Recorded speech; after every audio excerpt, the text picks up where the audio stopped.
네, 바울은 앞선 본문 로마서 13장에서 사랑은 율법의 완성이다라는 이런 이야기를 하지요. 그리스도를 따르는 삶에 있어서 사랑은 믿음과 소망과 더불어서 그리스도인의 핵심 가치, 최고의 가치임에 틀림없습니다. 이제 오늘 본문에서 사도 바울은 로마 교회 안에 있었던 두 그룹 사이의 갈등 문제를 직접적으로 다루면서 이런 사랑의 적용을 실제적으로 말하고 있는 것을 보게 됩니다. 그럼 여러분, 로마 교회 안에 있었던 이 갈등이 무엇일까요? 이것은 소위 아디아포라의 문제라고 우리가 말하는데요. 아디아포라라는 말은 신앙생활에 있어가지고 본질적인 부분이 아니라 비본질적인 부분을 가리키는 말입니다. 이를테면 해도 되고 안 해도 되는 문제지요. 이래도 되고 저래도 관계없는 그런 문제를 가리켜 아디아포라의 문제다라고 합니다. 오늘 본문에서는요, 음식, 즉 고기를 먹는 문제와 더불어서 나를 지키는 문제, 이 두 가지의 이 비본질적 문제를 언급하고 있는데요.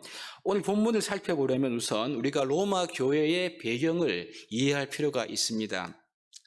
우리가 보통 지난번에 말씀을 드렸지만 로마 교회는 오순절에 예루살렘에 와서 회심했던 사람들, 즉 성도들이 로마에 돌아가서 이 로마 교회를 세웠거나 아니면 스데반의 순교 이후에 흩어진 유대인들이 로마에 가서 교회를 세웠을 것이라고 우리가 추측할 수가 있는데요. 아무튼 분명한 것은 로마 교회는 유대인 성도들에 의해서 출발되었다는 점입니다. 그러다가 로마 교회가 점점 성장하면서 교회 안에 이방인들이 들어오게 되었겠지요. 그러다가 주 49년에 로마 황제 클라우디우스는 유대인 사회에 일어났던 소요 때문에 모든 유대인들을 로마에서 추방하게 됩니다. 이때 추방된 사람들 중에 브리스길라와 아굴라가 포함되어 있죠. 이 사실이 사도행전 18장 2절에 보면 확인할 수가 있습니다. 그러나 이 로마 황제의 칙령은 황제가 죽으면서 그 효력이 상실되는데요.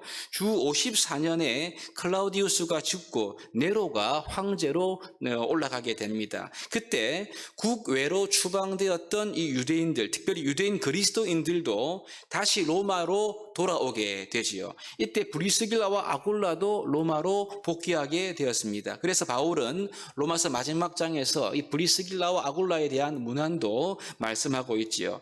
처음에 로마 교회는 유대인 성도를 중심으로 해서 시작되었지만 유대인들이 추방되었다가 돌아오는 약 5년 상간의 사이에 이방인 성도들이 로마 교회의 다수가 된 것입니다. 그러니까 이 사이에 이방인 성도들이 로마 교회의 주류가 되었다. 그렇게 우리가 짐작해 볼 수가 있겠죠. 그래서 오늘 본문에 기록된 믿음이 강한 자들은 이방인 그리스도를 의미한다고 볼 수가 있고요. 믿음이 연약한 자는 유대인 그리스도인을 의미한다. 그렇게 우리가 이해할 수 있습니다. 우선 유대인 그리스도인들의 경우에는요, 그들의 율법적 관습을 따라 살아가는 것이 몸에 배어 있지요. 그래서 우상 신전에 바쳐진 고기나 적법한 도축, 도살에 의해서 이제 나온 고기가 아닌 그런 불확실한 고기들은 먹지를 않았습니다. 그런데 어떤 것이 우상에 바쳐진 고기인지, 어떤 것이 적법한 도축에 대한 것이 아닌지는 잘 분별할 수가 없었던 거죠. 그래서 그냥 채소만 먹었던 유대인들도 있었습니다. 이러한 사람들을 가리켜서 믿음이 연약한 자들이라고 바울이 말하면서 이들을 비판하지 말고 모든 것을 자유롭게 먹을 수 있었던 이방인 신자들이 이 믿음이 연약한 유대인 신자들을 받아들여라. 이것이 1절 말씀이지요. 이렇게 말하는 것입니다. 이와 더불어서 채식만 하면서 고기를 먹지 않는 성도들, 유대인 그리스도인들도 고기를 먹는 이방인 성도들을 비판하지 말 것을 동시에 말씀을 하고 있습니다. 여러분 무슨 말입니까? 고기를 먹고 안 먹고의 문제가 신앙생활의 본질이 아니다 이 말이지요. 또 한 가지 갈등 문제는 날에 관한 것입니다. 유대인의 경우에는 어떤 날을 더 낫게 여기며 살았지요. 그들의 율법적 관습에 따라서 절기를 지켰기 때문에 어떤 날들을 더 중히 여기며 지켰지만 이방인들은 그렇지 않았습니다. 그래서 여러분 이런 것들, 소위 어떤 나를 지키고 안 지키는 문제도 갈등의 소지가 되어서는 안 된다. 이 말이지요. 이 말도 역시 나를 낮게 여기든 그렇지 않든 이 문제는 우리의 신앙생활의 본질적인 문제가 아니다는 것을 말합니다. 결국 여러분 핵심은요, 먹는 자의 자유와 먹지 않는 자의 양심이 서로 충돌하면서 서로를 비판하지 말 것을 당부하는 것이 바울 사도의 말의 핵심적인 부분이 아닌가 이렇게 볼 수가 있죠.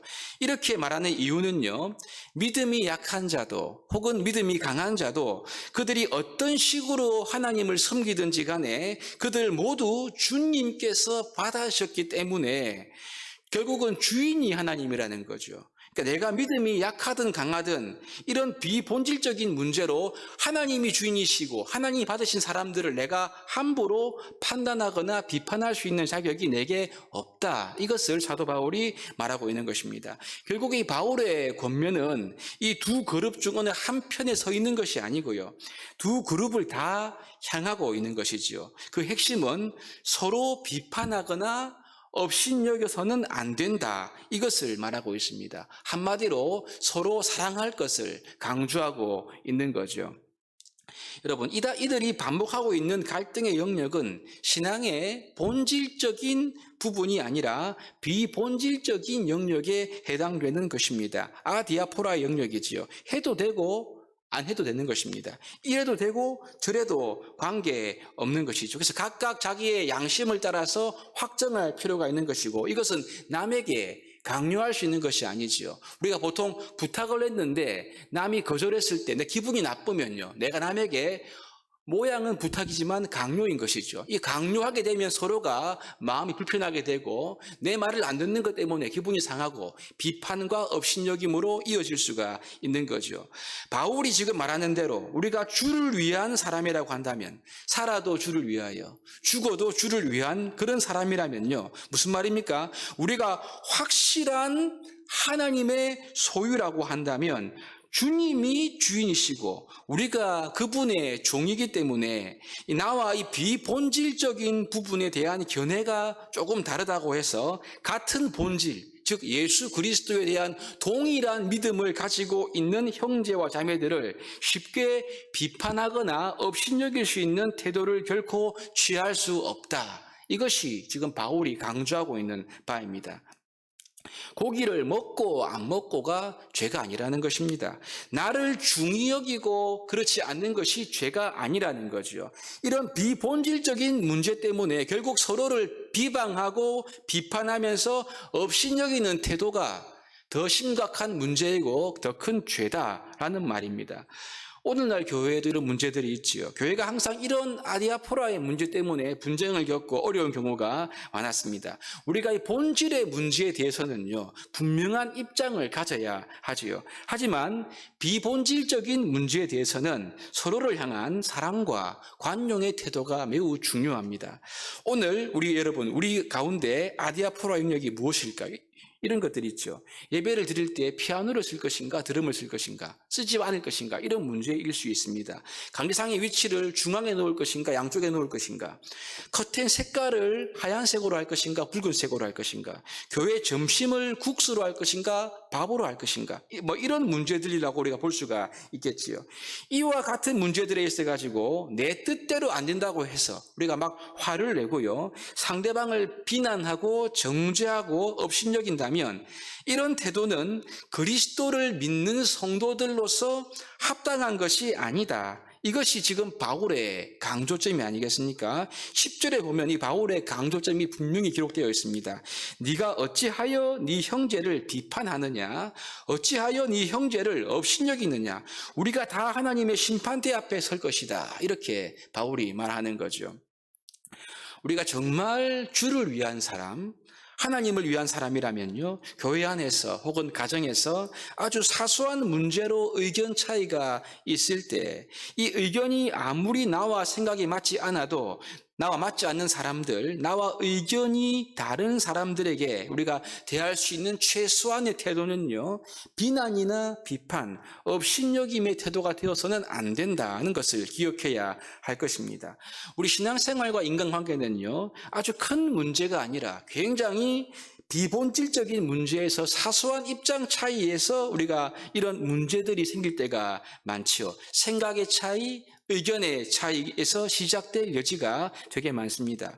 여러분, 내가 참 믿음을 가지고 있는 성도라고 한다면 우리가 하나님 앞에서 이런 사소한 문제 앞에서 사람들을 대하는 나의 태도를 우리가 깊이 돌아보아야 하겠지요.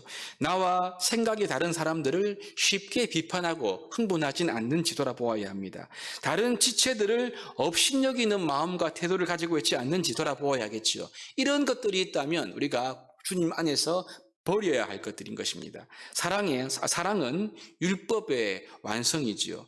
우리 모두의 주인이 주님일 뿐만 아니라 우리가 모두가 주님이 우리의 주인 되신 것을 우리가 기억하고 우리가 그 주님의 사랑으로 가까운 관계에 있는 우리 성도들, 우리 이웃들을 서로 이해하고 받아들이는 것, 이것이 하나님께서 우리에게 원하시는 이 사랑의 중요한 적용점인 것을 우리가 기억해야 할 것입니다. 그래서 모든 교우관계, 성도와의 관계, 또 우리 가족들과의 관계에 있어서 이 모든 관계를 아름다운 배려와 사랑과 관용으로 아름답게 만들어가고 덕을 세우고 하나가 되어지는 삶, 이것이 하나님께서 우리 모든 교회를 향한 주님의 뜻임을 우리가 마음속에 기억하고 이 사랑을 우리의 삶 가운데 실천함으로 말미암아 아름다운 관계를 세워가는 데 쓰임받는 저와 여러분 될 수 있기를 주의 이름으로 축복합니다.